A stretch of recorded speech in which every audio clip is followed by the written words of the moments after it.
Hola, yo soy Rubén y esto es Montevideo Tarot. Vamos en el día de hoy a ver lo que fue la gran maldición del Temple ejecutada por el gran maestre de Molay antes de su muerte, como continuación del video anterior que hablaba sobre los templarios. Los templarios, eran una orden de caballería y por razones políticas en 1314 fue ejecutado el gran maestre del Temple, o sea, el jefe de los templarios, en una ejecución pública, quemado vivo frente a Notre Dame de París. Eso desencadenó una maldición a los dos principales sobrevivientes de la conjura templaria, que eran Felipe el Hermoso y el Papa Clemente V. Pero para tener una idea de quiénes eran estas personas, estos responsables, tenemos que ir un poco al pasado y ver quién era la familia de Felipe el Hermoso. Felipe el Hermoso es nieto de Luis IX de Francia, también conocido como San Luis Rey, que muere en la octava cruzada frente a Túnez, tratando de hacer que el emir de Túnez se hiciera cristiano. Pensaba que se iba a convertir al cristianismo, no era así, y termina muriendo junto con dos hijos en esa última desastrosa cruzada. Lo sucede a Luis Felipe III el Atrevido. Y acá vamos a hacer una especie de paréntesis, porque ustedes tienen que entender que la casa de Felipe IV, o sea, la casa real de Francia en ese momento, era la casa de los Capeto. La casa de los Capeto llevaba gobernando Francia hacía ya casi 300 años. Empieza a gobernar Francia ya por el 938, por ahí. Más concretamente 987, sí, por ahí. Al poco tiempo los cruzados toman Jerusalén. Quiere decir que la casa de Felipe había tenido reyes y una buena cantidad de descendientes, lo cual era considerado por el pueblo una muy buena señal. Que los reyes tuvieran descendencia siempre fue considerada buena señal, desde el Imperio Romano y todos los reinos posteriores. El hecho de que el rey tuviera hijos varones que pasarle el cetro era muy importante. Para esa época la ley sálica todavía no existía y por lo tanto las hijas podían heredar también, lo cual cambiaría un poco tiempo después. Entonces, para que tengan una idea, bueno, la casa real de Francia era una casa con mucha historia y Felipe IV era muy consciente y muy orgulloso de esa situación. Bueno, cuando muere Luis IX, lo hereda el trono Felipe el Atrevido o Felipe III, que va a gobernar Francia, y que en ese momento, para uno deshacerse de sus enemigos o disidentes políticos, se usaba la tortura de manera bastante común. Acá vemos algunos métodos de tortura comunes. La Edad Media era particularmente conocida por la barbarie a veces del tratamiento de las personas y de esos dispositivos horribles para sacar confesiones de acusaciones generalmente falsas. Si el que te acusaba era la iglesia o el Estado, el rey, indefectiblemente ibas a terminar con una muerte espantosa o confesando cualquier cosa. Como puede ser, por ejemplo, este dispositivo horrendo llamado la cuna de Judas, donde se sentaba una persona sobre esa especie de pirámide de madera y era torturado hasta que confesaba, o sea, lo que fuera. Bueno, cuando fallece Felipe el Atrevido, lo sucede su segundo hijo, Felipe IV el Hermoso. ¿Por qué? Porque el hermano mayor de Felipe muere envenenado con 11 años. En un acto que queda ahí, o sea, no quiere decir que Felipe lo haya asesinado, pero su hermano Luis muere envenenado siendo muy joven y él hereda el trono muy joven.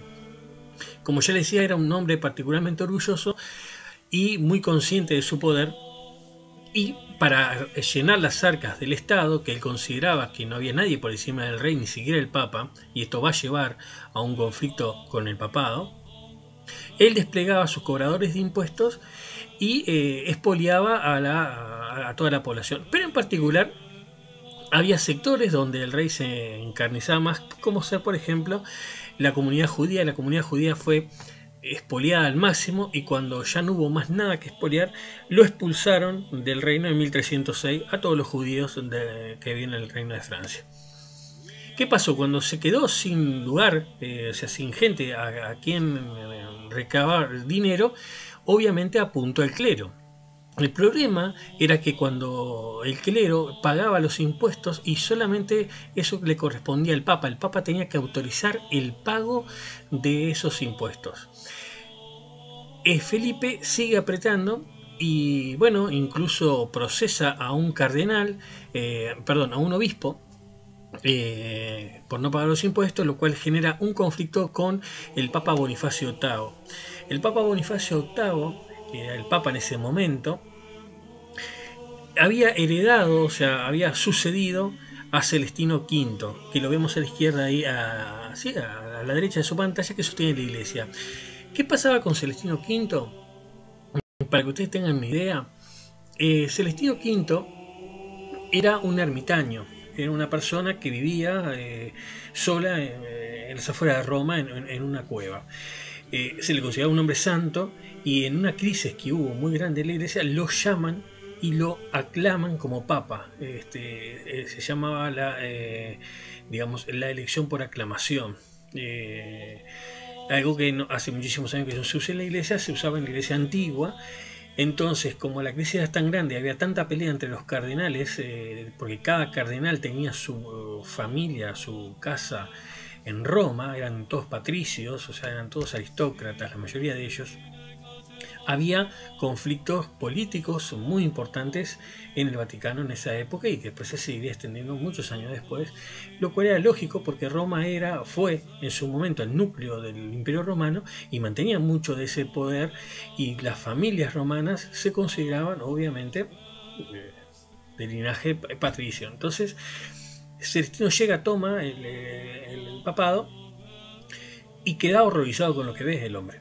Él apoyaba mucho a la orden franciscana, le gustaba mucho la idea de San Francisco de Asís, de la pobreza. Él era también un seguidor de esa norma, de la norma de Jesús más antigua, pero no pudo aguantar la presión de Roma, entonces renuncia, algo que muy pocas veces se ha visto en la Iglesia Católica. Renuncia a Celestino V, y recién pasarían 900 años hasta la renuncia de Ratzinger, ¿no? Como el Papa Benito XVI. Entonces hay un periodo enorme de tiempo los papas no renunciaban, se morían o los mataban, ¿no? Entonces el tema es que lo sucede Bonifacio VIII. Bonifacio VIII no era una persona timorata. Incluso era obviamente patricio él. Entonces y empieza a hacerse un montón de enemigos, porque él primaba los intereses de su familia, y bueno, se hizo muchos enemigos, sobre todo la familia Colonna, que les quitó un montón de tierras dándosela a su familia. ¿Por qué este apunte a Colonna? Acá vemos un busto de Guillermo de Nogaret, que era el secretario y mano derecha para algunos asuntos de Felipe IV, y al lado un cuadro de Sierra Colonna. Sierra Colonna era el hijo mayor de los Colonna, que tenía un odio profundo contra Bonifacio VIII. Entonces, ¿qué pasa?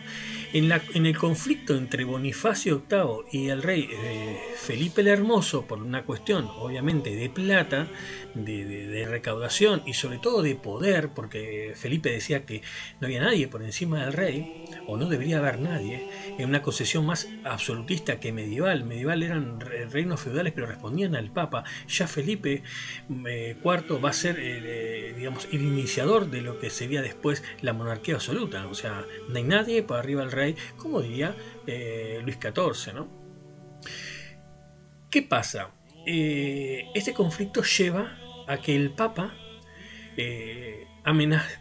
lo amenaza, o sea, primero le manda unas encíclicas que eran la forma de comunicarse del Papa, exhortando al rey a que deponga esa actitud, ¿no? Y que respete la autonomía que tenía la iglesia.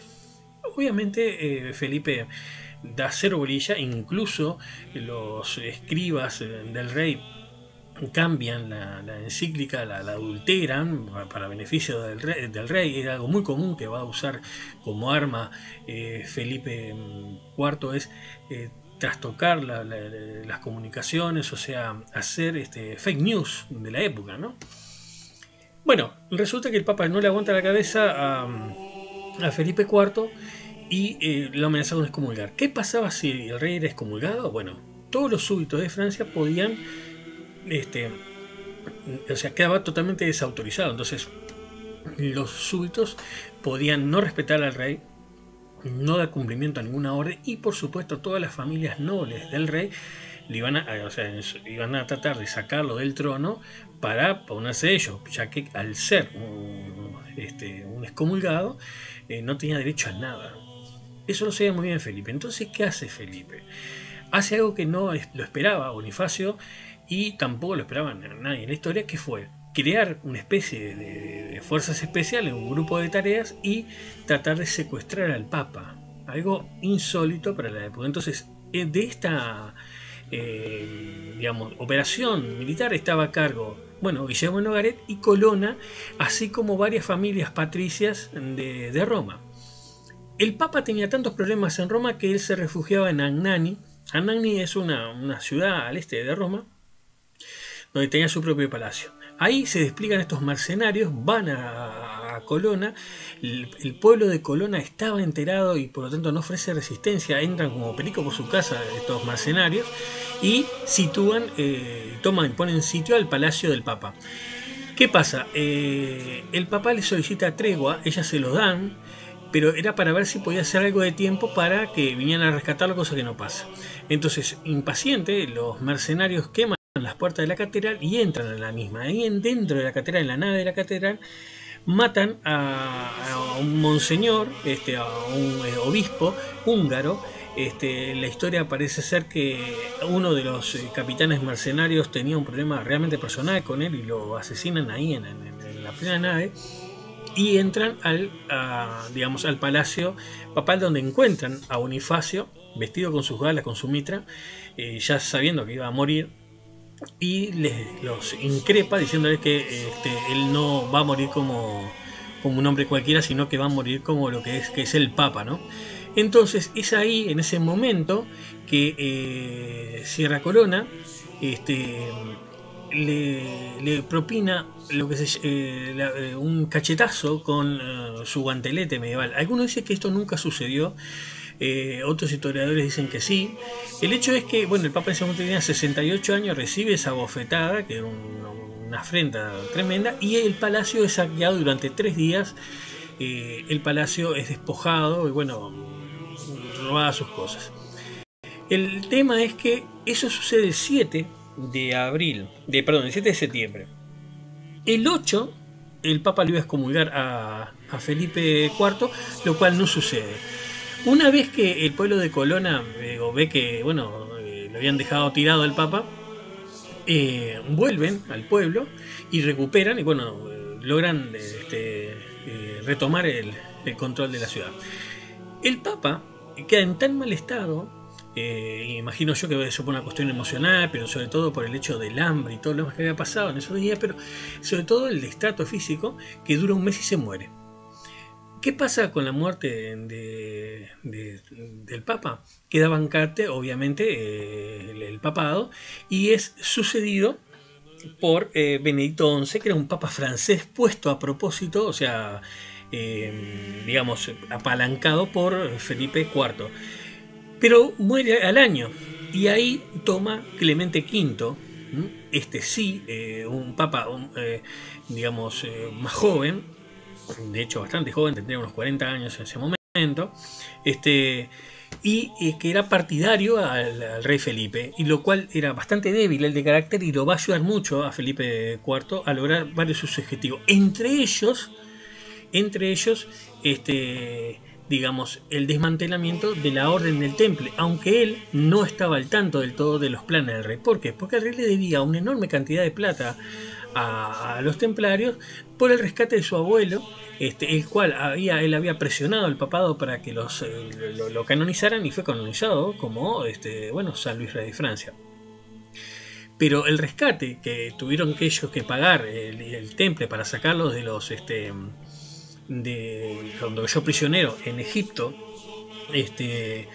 en su séptima cruzada, la cruzada anterior a la que iba a morir, los mamelucos egipcios lo tenían prisionero, y bueno, fueron los templarios que negociaron el rescate, y bueno, el rey le vino pagando, bueno, le pagó Luis, le pagó Felipe el Atrevido, y esa deuda la tenía Felipe el Hermoso, Felipe IV, y no le gustaba para nada, y por eso va a iniciar una campaña de desprestigio, usando las técnicas ya conocidas de mentir, en fin, y de lograr lo que realmente logra a través de Nogaret, que es, bueno, como ya les dije en el video pasado, lograr que los templarios fueran desmantelados, y bueno, con el fin del gran maestre de Molay.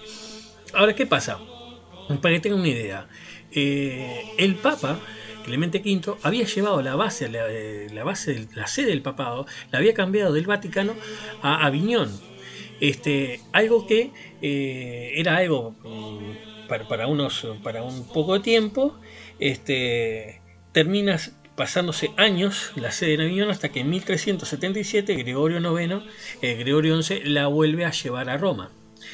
Entonces él era muy partidario, estaba muy de acuerdo con el rey, aunque le daba un poco de reticencia al asunto del temple, porque en cartas posteriores que están digamos, en los archivos vaticanos del Vaticano, el Papa Clemente V dice que en realidad los templarios eran inocentes, pero en ese momento eran un incordio para el rey, y bueno, es cuando frente a la plaza de Molay es quemado con otro compañero. Pero acá pasa lo que para toda esta vuelta de explicarles quién era Clemente y quién era Felipe, es para decirles lo que pasa en este momento. En este momento, que en marzo de 1314, 7 años después de estar en prisión y torturado y todo lo demás, a de Molay lo queman. ¿Qué pasa? De Molay sube a la pira. La pira estaba diseñada para arder lentamente. Las otras piras de los otros templarios estaban diseñadas para que ardieran muy rápidamente, entonces era un acto de misericordia, en el sentido de que no sufrían, pero los mataban muy rápidamente. Esta pira en particular estaba hecha para arder muy lentamente. ¿Qué pasa? Cuando lo están subiendo al cadalso para quemarlo vivo, ahí es el gran maestre Jacques de Molay hace su famosa maldición. En la maldición increpa a los dos que quedaban vivos de la conjura contra los templarios. ¿Por qué? Porque Guillermo de Nogaret había muerto el año anterior, envenenado por una condesa, de una forma horrible, con un veneno espantoso que recordaba mucho al veneno estrangulador de Game of Thrones, ¿no? La asfixia, y bueno, sangrada por la nariz, la lengua negra, horrible, una muerte espantosa.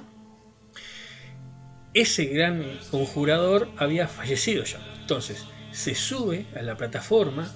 Recuerden, en ese momento, bueno, Felipe IV tendría unos 50 y pico de años, y el papá tenía 50, era un hombre realmente joven, incluso para los cánones medievales era un hombre bien inventado, en fin, o sea, sobrevivía mucho más que la plebe, ¿no? Ahí de Molay dice lo siguiente, los combina a Guillermo, perdón, a Clemente y a Felipe de esta manera, dice, tú Guillermo, tú Clemente y tú Felipe, de aquí a un año y un día estarán frente a, respondiendo por este crimen, frente a digamos, el juicio de Dios, ¿no? O sea, les dice que de a un año y un día iban a estar muertos los dos, iban a responder por ese crimen, y los maldice a su descendencia por 7 generaciones.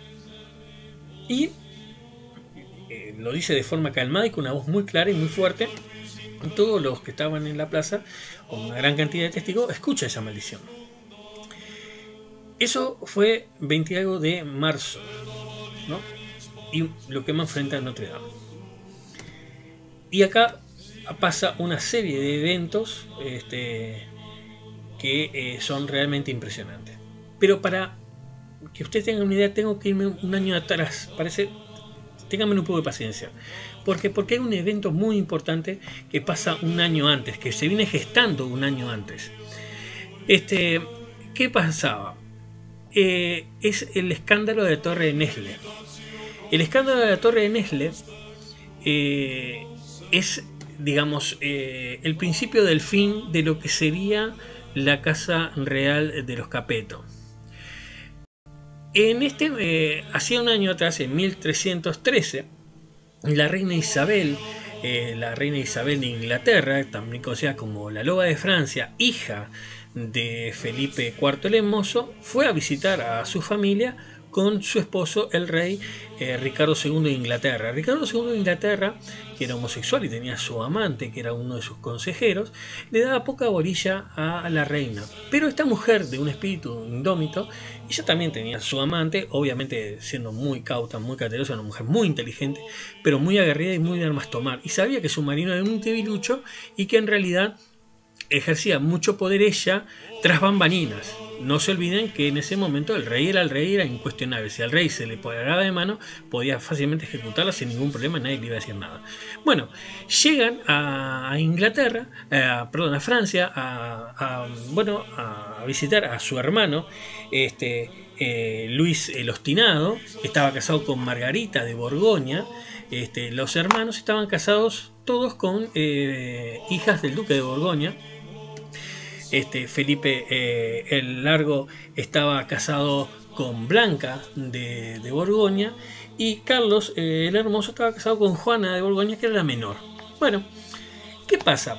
Ellas, estas 3 princesas francesas,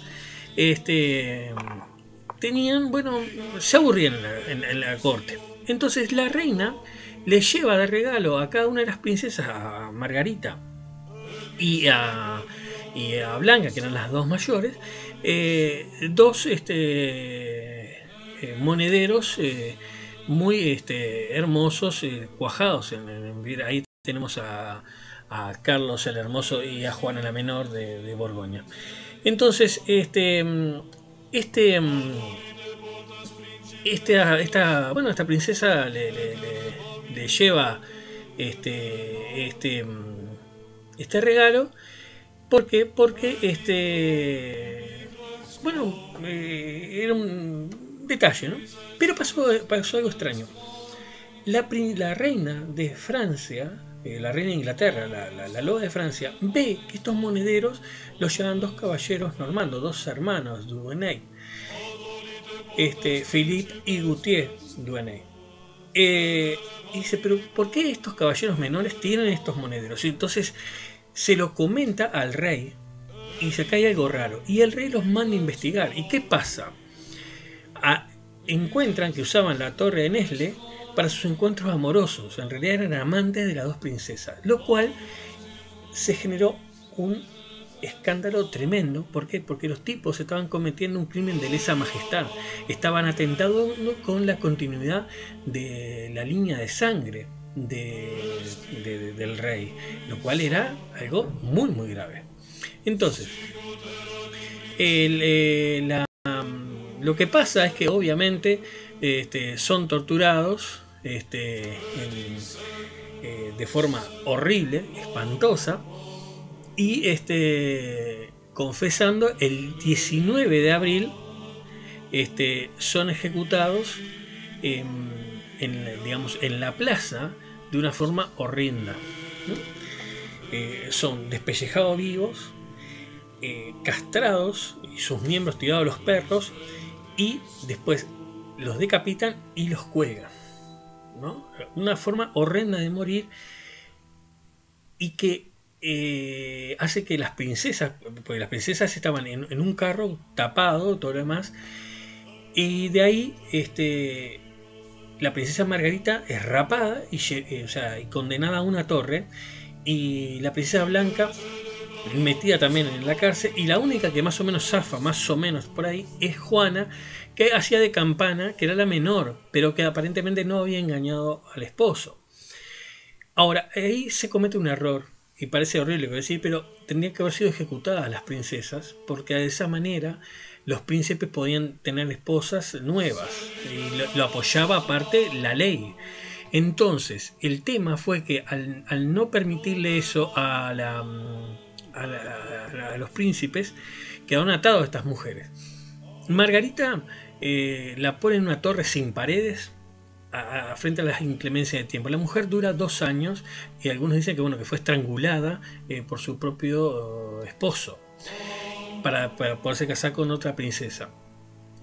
Esto, la ejecución y todo este escándalo, sucede el 19 de abril de 1314, a 25 días, poco menos, de la muerte y de Le Morey y de su famosa maldición. Eso pasa el 19. El 20 de abril muere el Papa, Clemente V, un tipo de 50 años. Muere al mes, un poco menos del mes de la muerte de Molay.